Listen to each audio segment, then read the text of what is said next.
Freedom City. Abitex yamutegeka. Bachakubanje. State House. Yalaba nga Bobi Wine omupyaze. Era for the first time State House yonna yali eraba ekigenda ku Freedom City. Mpulizabu ngenda kuwa bwina gambye atayina magezi. Nagambye atayina magezi tobera ku program eno. Kati kankuyigirize kati kibaito okuddayo Soma University. Sako sirike de kankunyonyere kadima. State House netuukirira Abitex.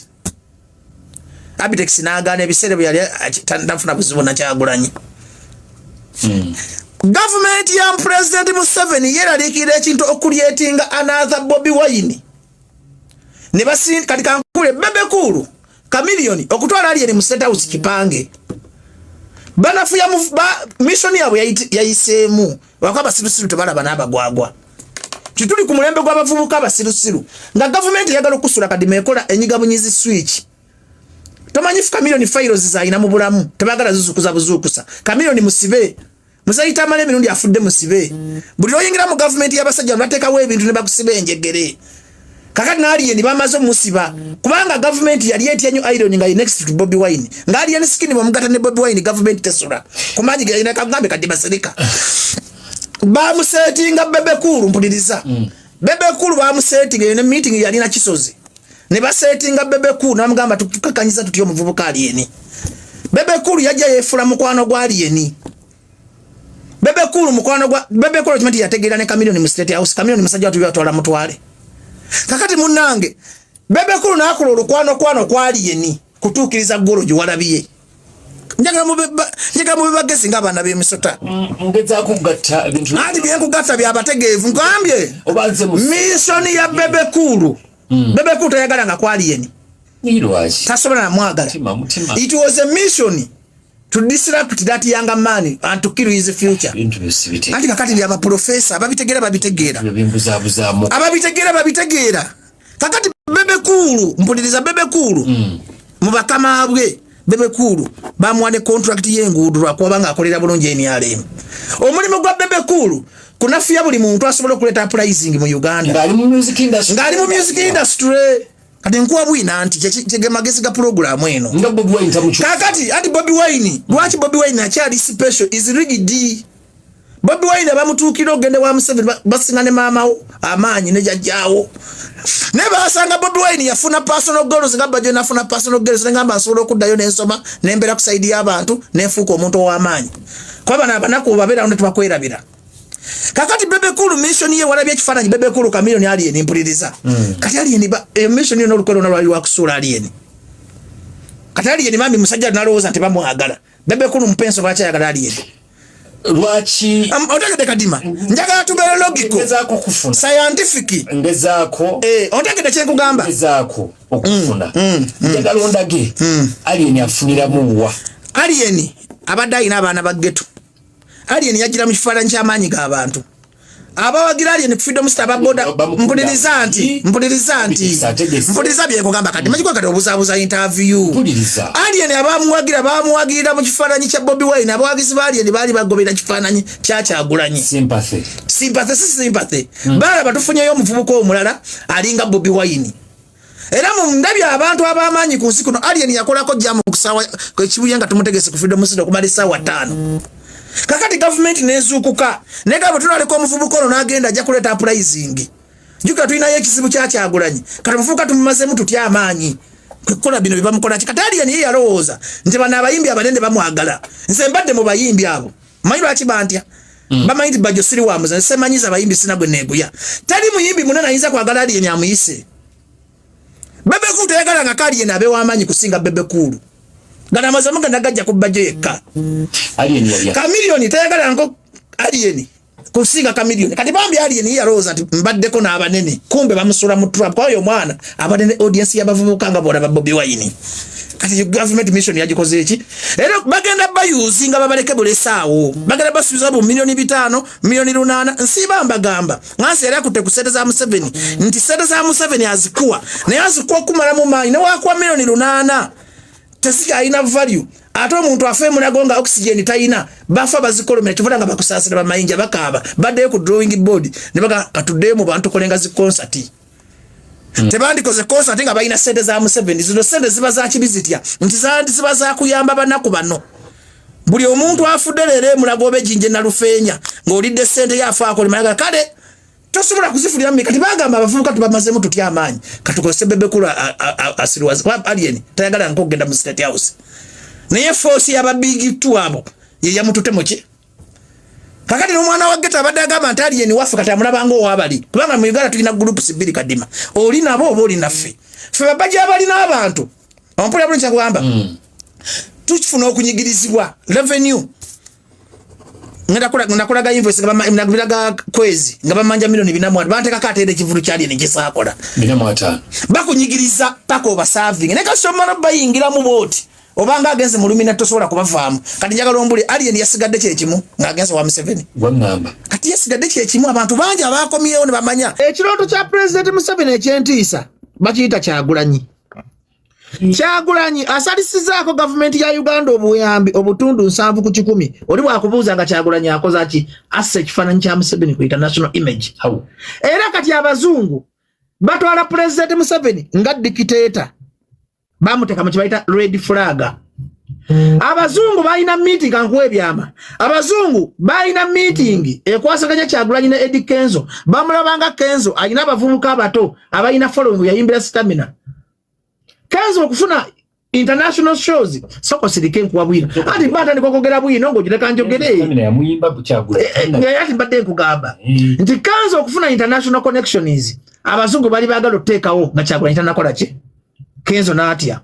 era mwena abafa babuliza BTF bine byamo bijja kubajira bayita muyimbi ali yaina following eyabavubuka international community yagala nnyo omuntu alina following abola babajjo nze luzungu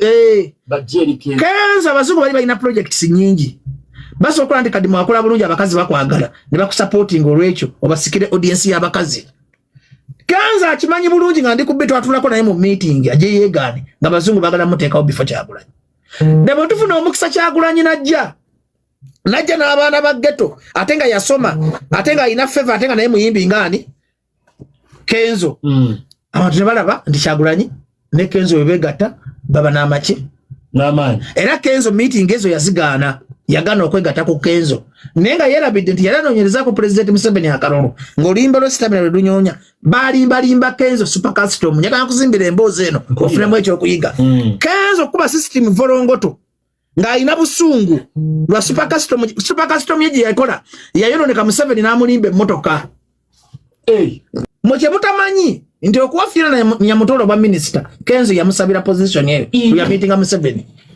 Kenzo yasaba era Jenosali Museveni banimba ku radio kwendi Kenzo yasaba ebimu ku bibasubiza Kenzo tugenda kwera mukyalo bwa minister eya appointment ya Nyamutolo yava ggulu andi kati nze obuzibu yoga n'omuntu alina ebyama ziragamye nze Katonda yanko ebintu ebitangattira nze mbo anti kakati nze byenjogera byebitu abakuba Kenzo nga talina Nyamutolo nga alina Rema era bandi mwadde bwa minister. It was a deal serudi Jenosali Museveni nakubiriza Kenzo namugamba kola federation ngenda jiwagira era jiwadde sente naye nga federation kijiri mu embabeka sikutereza industry kuziiza anaza Bobi Wine okujja waliwo ebigambo ebityo mpuliriza byenkugamba soko sirike bwe bategeera nti abayimbi bano basumbuye nnyo gavumenti bamusoleza Besigye yasumbu yakola party ye fine bwe bategeera nti abayimbi tetulina bakita situwaki kyazi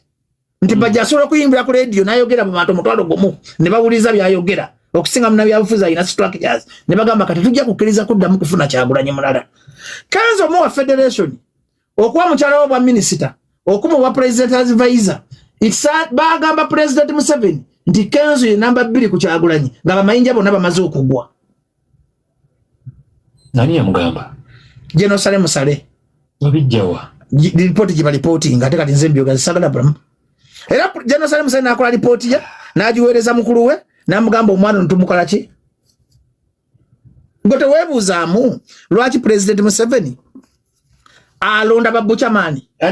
soko sirike ngambe tewebuuzaamu lwaki President Museveni alonda bafuru figure report ezibakolebwako kati leka nkubuli anti report ya lietya nti ai furu figure biseere byali next to Kyagulanyi tuviba tumepangira ko bantu baleta people power tukidanga muna kyogera yali next to Kyagulanyi furu figure kankuli abantu abazimba people power furu figure abaji kubira omudomo bajjo tutwepankirangako twagendako neggula abaserikale ne bagubaka ku full figure nga tukyali mu people power tebyenjogera buza naganaga yaliyo buza kalifa naga full figure bamuwambako nagenda mu barracks baba bamutusako gwa bulisa maanyi kubanga yakoma waawonyera wetwasula kati njogera mazima ate kakati ate njogera mazima ate full figure taliyo era Kyagulanyi tukubira simu twatonya campaign za mwana wa ggulu full figure bamulitusako gwa bulisa maanyi abaserikale tuwakana bamutuwambako ne bamutwala mu barracks bakola ebyamama ne taata kati mbadde nkugamba abantu botalina kuzanyirako kati bawa president Museveni full figure abadde key factor of people power ne bamugamba Buchaman yali vice wa Kyagulanyi mbadde ko ati president Museveni alwanyisa Kyagulanyi ng'omuntu so takola bintu bitereza ggwanga bamugamba nti Kadima emuntu yalema president Museveni yali nubianiri singa naye yamutwala dda Babi Kyagulanyi singa naye yamutwala dda Lewis Lubongoya singa naye yamutwala dda yamuzaayo ampula bano kyakugamba ndi kasaba mugamba nti ono yategerera Kyagulanyi tasobola kwebaka paka nga takoze eki kati bamugamba abayimbi bano bwe bagata ennyimba ne bakola revolution songs ne bagenda ne batambuza message Bobi Wine akumaze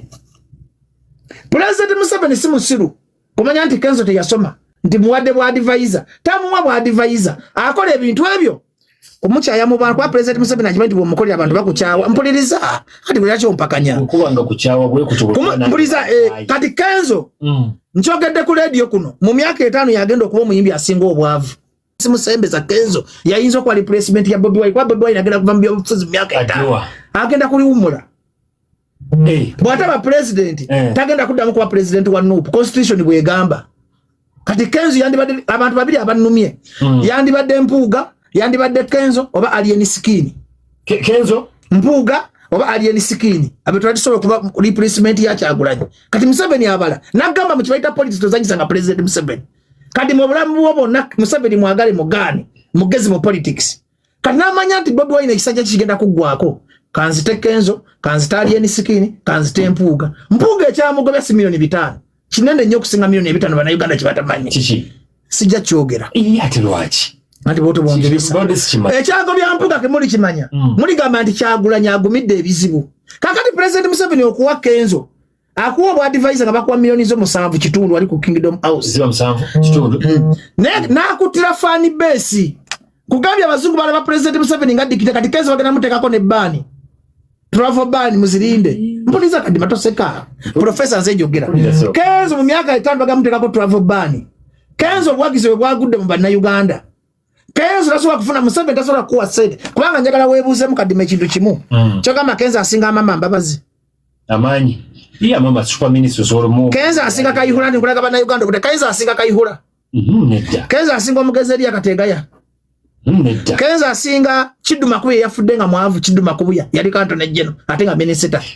kakati omuntu mpuliriza omuntu atayigira ku Museveni nti user kinayugira mu lumbero wa Tambale bimbega bya Museveni bimmanyira oba Kenzo asinga omugezi Tambale mirundi asavinze president Museveni okumala emyaka 14 ne yetika government ya president Museveni yafudde akolima lwaki abayimbi temuyigira ku nsubiza abana abato bali mu government mpuliriza bulungi kenyagwa Kadima mu abatayiga nkuwadde example